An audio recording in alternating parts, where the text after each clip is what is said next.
Nigeria में मसीहों का कत्लेआम। Nigeria की ज़मीन आज भी खून से तर है।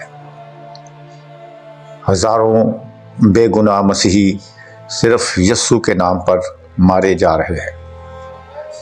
ये वो लोग हैं जिन्होंने किसी का नुकसान नहीं किया, जिन्होंने सिर्फ मोहब्बत और अमन का पैगाम दिया, और बदले में गोलियां, आग और चीखें इनका मुकद्दर बन गईं। 2023 के अदाद शुमार चीख चीख कर कहते हैं, दुनिया भर में अकीदे की वजह से कत्ल किए गए तकरीबन 5000 मसीहों में से ज़्यादातर नाइजीरिया में शहीद हुए।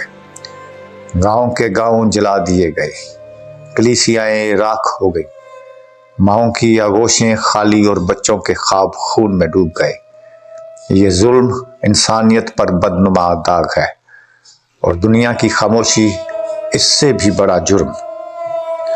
वो रूहें जो मसीह के नाम पर कत्ल की गई, अब खुदा के तख्त के सामने खड़ी फरियाद कर रही हैं कि ऐ खुदा, तू कब इंसाफ करेगा, कब हमारा बदला लेगा। और खुदा कहता है, अभी थोड़ा वक्त और, तुम्हारे कुछ भाई बहन अभी आने को हैं, फिर मैं इंसाफ पूरा करूंगा। ये वो लोग हैं जिनका मुकाम आसमानों में है।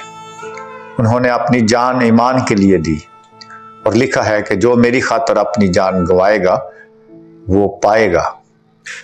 दुनिया ने उनको काट दिया और खुदा ने उनको ताज पहनाया। उनकी कब्रें जमीन पर हैं, मगर उनकी रूहें जलाल में हैं।